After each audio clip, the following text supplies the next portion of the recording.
গতকালকে টিএসসির মেলাতে কী হলো আর কী জিনিসের স্টল ছিল সেটা নিয়ে থাকবে আজকের ভিডিও। তো চলুন দেরি না করে শুরু করা যাক। আসসালামু আলাইকুম and hello everyone, welcome back to my tiny world. কী অবস্থা সবার, কেমন আছেন? আশা করছি সবাই অনেক অনেক ভালো আছেন। আমি আলহামদুলিল্লাহ ভালো আছি। রিসেন্টলি এই ভার্সিটিতে ফেয়ারের জন্য অনেক বিজি, যার কারণে ভিডিও ঠিকমতো দেওয়া হচ্ছে না। তো হঠাৎ করে একদিনের ডিসিশনে হচ্ছে এই মেলাটা করেছি। তো আমার কোনো তেমন প্রিপারেশন ছিল না, বাসায় যা মেক করেছিলাম 6 তারিখ এবং 7 তারিখে মেলার জন্য ওগুলো নিয়েই গতকালকে মানে 29 তারিখ বসে গিয়েছি। তো আবারও টিএসসিতে একটা 6 তারিখ এবং 7 তারিখে মেলা আছে, সেটার ডিটেলস আমি একটু পরে বলছি। তো এই যে একা কখনো মেলা করি নাই, তো ওই দিন মানে গতকালকে হচ্ছে ফার্স্ট আমি একা মেলা করছি। সব কিছু একা হ্যান্ডেল করতে হয়েছে, সব কিছু গুছিয়ে নিয়ে বের হয়েছি। বের হওয়ার পরে হচ্ছে বাসে উঠে তারপরে হচ্ছে টিএসসি যাব। আর টিএসসিতে হচ্ছে মেলাটা ছিল বিকাল 3টার দিকে। তো 3টার আগেই আমি চলে আসি। তো আসার পরে নিজের স্টলটা খুঁজে বের করে গুছিয়ে তারপর একটু ভিডিও করা শুরু করেছিলাম। কিন্তু ওই টাইমটাতে আমি হচ্ছে একদমই স্টলে বসতে পারি নাই, কারণ প্রচণ্ড রোদ পড়তেছিল আর গরম লাগতেছিল। তো আশেপাশে আরও অনেক স্টল ছিল, আর আমার স্টলে ছিল এই জিনিসগুলো, কুশি কাটার ব্যান্ডগুলো, আর পাশাপাশি কিছু টুকটাক জিনিসপত্র ছিল, বাট মেইনলি ছিল আমার কুশি কাটার ব্যান্ড। এটাই হচ্ছে আমার মেইন জিনিস ছিল। এরপরে হচ্ছে আমি স্টোর খুলতে না খুলতে আপুরা চলে এসছে, তারপরে হচ্ছে আপুরা কেনাকাটা শুরু করে। তো এখানে হচ্ছে হালকা পাতলা একটু ভিডিও করেছি যতটুকু পেরেছি, যেহেতু আমি একা ছিলাম। একা হচ্ছে সব কিছু দিক খেয়াল রাখতে হচ্ছিল। তো এই তো যতটুকু পেরেছি ভিডিও করেছিলাম। তো এখন আপনারা সুন্দর একটা ভিডিও এনজয় করতে থাকেন।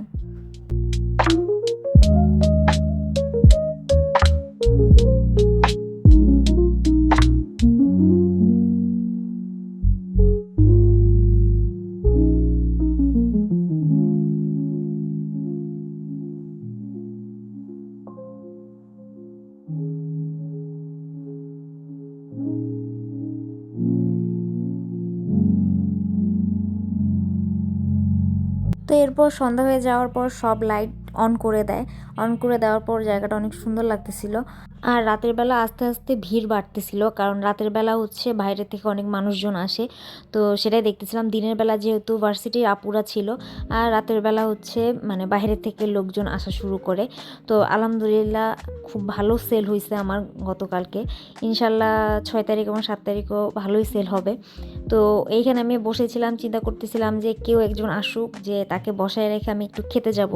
কারণ আমি যেহেতু একা ছিলাম, স্টল খালি রেখে আমি কোথাও যেতে পারি না।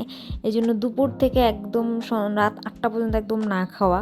তো আমি একাই বসে বসে সব কিছু হ্যান্ডেল করতেছিলাম।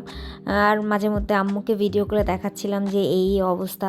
তো রাতের বেলা পরিবেশটা কেমন ছিল সেটা আপনারা এখন দেখতে থাকুন।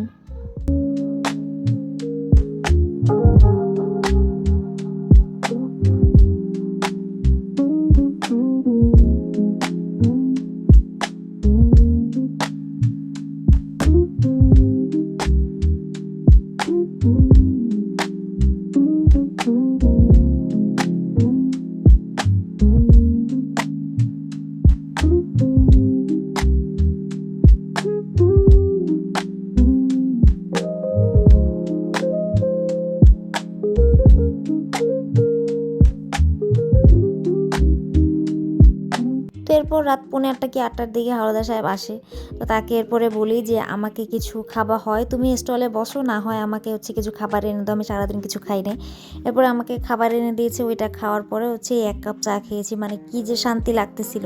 তো এরপরে যেটা করেছি যে হাওলাদার সাহেবকে একটু বসিয়ে রেখে আমি একটু ঘুরি দিয়ে এসেছি যে আসলে কি স্টল ছিল। আমি হাওলাদার সাহেবকে বলছি জাস্ট 5টা মিনিট বসো, আমি জাস্ট একটা দৌড় দিয়ে ঘুরি দিয়ে একটু দেখে আসবো যে আসলে কী বসছে। তো এখানে হচ্ছে এখন দেখিয়ে দিচ্ছি যে আসলে কি স্টল বসেছিল। আর আপনাদেরকে হচ্ছে সামনে যে আমার ফেয়ার আছে সেটার একটু ডিটেলস আপনাদেরকে বলে দিচ্ছি। আমার হচ্ছে আগামী ফেব্রুয়ারি মাসের 6 তারিখ এবং 7 তারিখে আবারও টিএসসিতে একটা ফেয়ার আছে, যেটা চলবে সকাল 10টা থেকে রাত 10টা পর্যন্ত। সেখানেও আমার এই স্টলটা পাবেন, যেখানে আপনারা কুশি কাটার ব্যান্ড থেকে শুরু করে পাশাপাশি আনুষঙ্গিক আরও অনেক কিছু পাবেন ইনশাল্লাহ। তো কি থাকবে না থাকবে সেটা আমি ফেয়ারের আগে একটা ছোট্ট ভিডিও করে আপনাদের সাথে শেয়ার করে দিব। তো যদি পসিবল হয় হয় আপনারা সবাই চলে আসবেন। আর মেলা থেকে কিনলে কিন্তু অবশ্যই ডিসকাউন্ট পাবেন। আর হচ্ছে এই তো, আর এখানে যে দেখিয়ে দিচ্ছিলাম যে আসলে কী কী ছিল। বেসিক্যালি এটা হচ্ছে পিঠা উৎসব ছিল, এই কারণে ম্যাক্সিমাম স্টলই পিঠা ছিল, কিন্তু কোন পিঠার কী নাম আমি ডিটেলসে দেখি না, জাস্ট একটু ঘুরি দিয়ে দৌড় দিয়ে একটা ভিডিও করে চলে আসছি, কারণ হালাদা সাহেবকে যেহেতু স্টলে বসিয়ে রেখে দিয়েছিলাম। তো আমি 9:30 পর্যন্ত ছিলাম, এরপরে ভাবলাম যে আস্তে আস্তে লোকজন যেহেতু কমা শুরু করেছে তাহলে এরপর না থাকাই ভালো, আর যেহেতু ঠান্ডা বাড়তেছিল। তো এরপরে সব কিছু গুছিয়ে টুছিয়ে হাওলাদার সাহেবের বাইকে বসে সোজা বাসার উদ্দেশ্যে রওনা দিই। তো এই ছিল আমার মেলার দিনটা, এভাবেই কেটেছে। তো ইনশাল্লাহ আপনাদের সাথে দেখা হবে সামনের কোনো ভিডিওতে বা আমার মেলাতে। তো আজকের ভিডিওটা এই পর্যন্তই। যদি ভালো লেগে থাকে অবশ্যই লাইক, কমেন্ট এবং শেয়ার করে দিবেন। আর পেজটা ফলো এবং ইউটিউব চ্যানেলটা সাবস্ক্রাইব করতে একদম ভুলবেন না। তো আল্লাহ হাফেজ।